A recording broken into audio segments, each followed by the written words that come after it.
पिछली कक्षा में हमने शब्दालंकार के अंतर्गत अनुप्रास, यमक और श्लेष अलंकार के विषय में बताया था। आज हम आपको अर्थालंकार के अंतर्गत उपमालंकार, रूपक अलंकार और उत्प्रेक्षा अलंकार के विषय में बताने जा रहे हैं। तो आइए जाने उपमालंकार क्या होता है। उपमा का अर्थ होता है समता या तुलना। जहां उपमेय की तुलना उपमान से की जाती है वहां उपमा अलंकार होता है। जैसे सीता का मुख चंद्र के समान है, तो यहां सीता का मुख उपमेय है और चंद्र उपमान है। कैसे? उपमेय वो होता है जिसकी तुलना की जाए, जिसकी तुलना की जाए या उपमा दिए जाने के योग्य हो, वो उपमेय कहलाता है। तो यहां सीता का मुख क्या है? उपमेय है। और उपमान क्या होता है? जिससे किसी की तुलना की जाए, अर्थात सीता के मुख की तुलना किससे की जा रही है? चंद्र से की जा रही है। तो यहां चंद्र क्या है? ये उपमान है। दूसरा उदाहरण, पीपर पात सरिस मन डोला। तो यहां पर पीपल के पत्ते के समान मन डोल गया। तो यहां पीपर का अर्थ हुआ पीपल, पात का अर्थ होता है पत्ता और मन का अर्थ होता है मन आपका जो चलायमान रहता है, कभी यहां कभी कहां, ना जाने कहां कहां विचरण करता रहता है पल पल में। और सरिस का अर्थ होता है समान।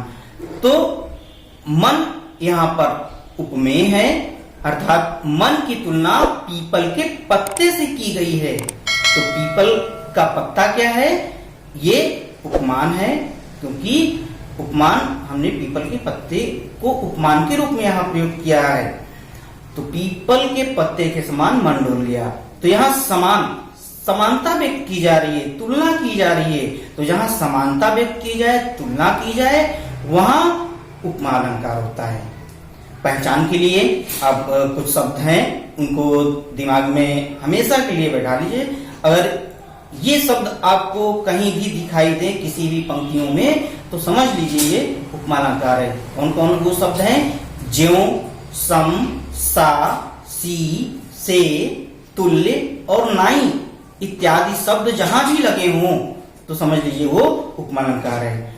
सा, सी, से अर्थात जैसा, जैसी, जैसे, इस तरह का जहां पर समतावाचक शब्द व्यवहार में आता है वहां उपमा अलंकार होता है।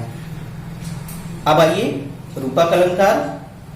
जहां उपमेय पर उपमान का भेद रहित आरोप कर दिया जाता है वहां रूपक अलंकार होता है।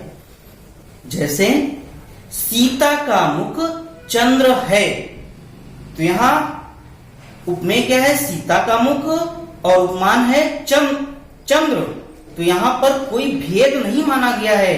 इसके पहले अभी हमने उदाहरण बताया था उपमा अलंकार में, सीता का मुख चंद्र के समान है, लेकिन यहां पर क्या है? सीता का मुख चंद्र है, मतलब चंद्र और सीता के मुख में कोई भेद नहीं किया गया। सीता के मुख को चंद्र मान ही लिया गया, पूर्ण रूप से उस पर आरोप कर दिया गया, अर्थात भेद उस पर कोई नहीं है, भेद रहित आरोप कर देना, यहां रूपक अलंकार है। दूसरा उदाहरण, चरण कमल बंदो हरि राही। सूरदास जी कहते हैं कि मैं श्री हरि के चरण कमलों की वंदना करता हूं, अर्थात चरण क्या है? यहां उपमेय है और कमल उपमान है। तो चरण को कमल ही मान लिया गया, अर्थात भेद रहित आरोप कर दिया गया। तो जहां भेद रहित आरोप कर दिया जाता है वहां रूपक अलंकार होता है। अब आइए उत्प्रेक्षा अलंकार के विषय में जाने। जहां उपमेय में उपमान की कल्पना या संभावना व्यक्त हो वहां उत्प्रेक्षा अलंकार होता है। जैसे सीता का मुख मानो चंद्र है। ध्यान से सुनिए, सीता का मुख मानो चंद्र है। तो उपमेय सीता का मुख और चंद्र उपमान। तो पहचान के लिए इसके कुछ शब्द हैं जो जहां भी लगे दिखाई दें तो वो मान लीजिए उत्प्रेक्षा अलंकार होता है। जैसे मन, मानो, मनो, जन, जानो और जाने इत्यादि शब्द लगे हो वहां उत्प्रेक्षा अलंकार होता है। तो अब इसमें मुख्य अंतर क्या है वो आपको हम बता दें। उपमा, रूपक और उत्प्रेक्षा, इसमें लोग ज्यादातर कंफ्यूज रहते हैं। तो मुख्य अंतर समझ लीजिए क्या है, इसलिए हमने एक उदाहरण के माध्यम से तीनों को समझाने का प्रयास किया है। उपमा में बताया गया उदाहरण, सीता का मुख चंद्र के समान है, और रूपक में सीता का मुख चंद्र है, और उत्प्रेक्षा में सीता का मुख मानो चंद्र है। तीनों में अंतर यह है, उपमा में समानता व्यक्त की जा रही है, सीता के मुख की समानता या तुलना हम चंद्र से कर रहे हैं। रूपक में सीता का मुख चंद्र है तो यहां पर भेद रहित आरोप कर दिया गया, और उत्प्रेक्षा में सीता का मुख मानो चंद्र है तो मानो शब्द लगा होने के कारण यहां संभावना व्यक्त की जा रही है। तो यह कल्पना की जा रही है, मानो ऐसा है, मानो ऐसा हो सकता है, ठीक है, नहीं, संभावना व्यक्त की जा रही है। तो जहां संभावना व्यक्त की जा रही हो वहां पर उत्प्रेक्षा अलंकार है।